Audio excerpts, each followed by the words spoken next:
નમસ્કાર દર્શક મિત્રો, મિરર ઓફ ધી વર્લ્ડ ન્યૂઝમાં આપ સૌનું હાર્દિક સ્વાગત છે। અક્ષય તૃતીયાના દિવસે જૈન વર્ષિત તપના પાળના ઈશુરસ્તી ભવ્યથી ભવ્ય રીતે જૈનાચાર્યની નિષ્ઠામાં કરવામાં આવ્યા। પાવાગઢ તીર્થમાં આચાર્ય વિદ્યુત રત્ન વિજયજી તથા ભેણ સાવીમાં આચાર્ય લલિત સેન સુધી તથા કેવલ પૂર્ણ વિજયજી એ નિષ્ઠા પ્રદાન કરી। પંજાબ કેસરી વિજય વલ્લભસુરી મહારાજના વર્તમાન કચ્છાધિપતિ આચાર્ય ધર્મધુરંદર સુરી મહારાજે જણાવ્યું હતું કે જૈન દર્શન ચરિત્ર મુજબ ત્રીજા આરામાં 14માં કુલકર નાભી રાજાના કુલદીપક ઋષભદેવ ભગવાનને લાભારતરાય કર્મના ઉદયને કારણે 400 દિવસ સુધી ગૌચરી ન મળતા ઉપવાસ કરવા પડ્યા હતા અને તેમના પાળના હકાત્રીના દિવસે હસ્તિનાપુરમાં શ્રેયાસ કુમારના હસ્તે થયા હતા। ત્યારથી જૈનોમાં આ તપસ્યા હજારો વર્ષોથી કરતા આવ્યા છે। પાવાગઢ જૈન તીર્થના મંત્રીને જાણીતા જૈન અગ્રણી દીપક શાહે જણાવ્યું હતું કે ચાલુ વર્ષે પહેલગામ ખાતે 28 નિર્દોષ લોકોની આતંકવાદીઓ દ્વારા હત્યા કરીને તેથી સમગ્ર દેશમાં શોકનું મોજું ફરી વળ્યું છે, જેથી જૈન સમાજ તરફથી આ પ્રાર્થના સાદાઈથી કરવાનો નિર્ણય લેવાયો છે। અને પાવાગઢ તથા ઇન્દ્રપ્રદેશના છોટા ઉદેપુર જિલ્લાના પાવી જેતપુર પાસે આવેલ ભૈસાવી જૈન સંઘમાં સાધ્વીજી ભગવાન તથા શ્રાવક શ્રાવિકાના પારણાનો પ્રસંગ શાસ્ત્રોક્ત રીતે યોજાયો હતો। આચાર્ય વિદ્યુરત્ન સુરી મહારાજ, પ્રવર્તક વિનોદ વિજયજી મહારાજ, 105 વર્ષીય તપસ્વી વિનય રત્ન વિજયજી, ગણી વર્ય કેવલ પૂર્ણ વિજયજી મહારાજ, બાલમુનિ સમયજ્ઞ વિજયજીનો દીક્ષા દિવસ હોવાથી બધાએ ગુરુદેવના સંયમ જીવનની પૂરેપૂરી અનુમોદના કરી હતી। દરમિયાનમાં પાવાગઢ તીર્થના પ્રવર્તક વિનોદ વિજયજી તથા પૂર્ણચંદ્ર વિજયજી મહારાજે જણાવ્યું કે પાળના મંદિરની ધજા ચડાવવામાં આવી હતી, જેમાં નિઝામપુરાથી પધારેલ ધનંજયભાઈ તથા મેહુલભાઈની જુગલબંધીએ સુંદર પૂજન અને સ્તવનની રમઝટ બોલાવી હતી, જેમાં આચાર્ય વિદ્યુત રત્ન સુરી મહારાજે ભાવિક ભક્તોને મોટી શાંતિ સંભળાવી હતી અને તપસ્વી તથા લાભાર્થી પરિવારનું બહુમાન કરવામાં આવ્યું।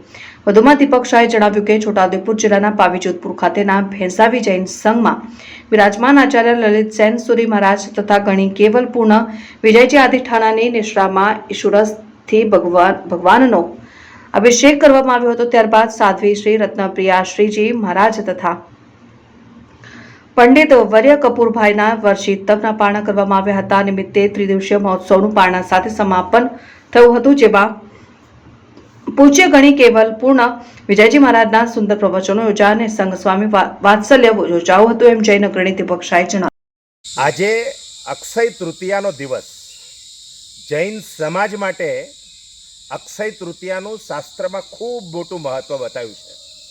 આપણી સાથે વલ્લભસુરી સમુદાયના વર્તમાન ગચ્છાધિપતિ પરમ પૂજ્ય આચાર્ય ધર્મધુરંદર સુરીશ્વરજી મહારાજ સાહેબના આજ્ઞાનુવર્તી આચાર્ય વિદ્યુત રત્ન સુરી મહારાજ સાહેબ છે, પ્રવર્તક વિનોદ વિજયજી મહારાજ સાહેબ છે, પૂર્ણચંદ્ર વિજયજી મહારાજ સાહેબ છે, સાધુ ભગવંતો છે। આપણે ગુરુદેવને પૂછીએ કે આજે આખા વર્ષનું જે તપ હોય છે, આ કયું તપ છે સાહેબ, એ કેવી રીતે કરવામાં આવે છે અને આજના દિવસનો જૈન શાસ્ત્રમાં શું મહિમા છે તે અમારા દર્શક મિત્રોને જણાવો।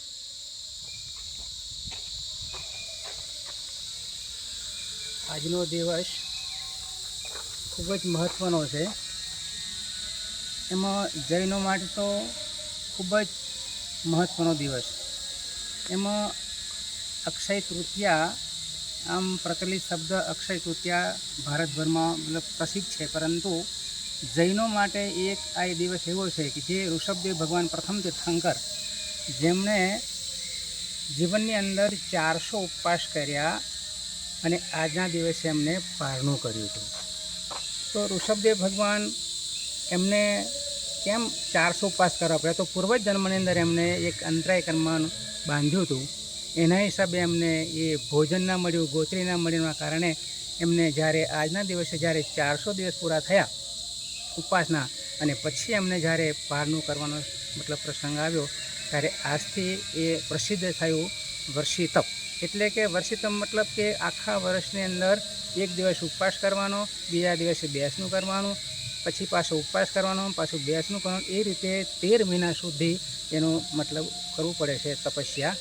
અને એની અંદર ફાગણ વદ આઠમથી એનો પ્રારંભ થાય છે અને વૈશાખ સુદ 30 એનો મતલબ પૂર્ણાહુતિ થાય। તો આજે પારણો એટલે આ જૈનો માટે તો અતિ મહત્વનો દિવસ। બોલો જીને શાસન।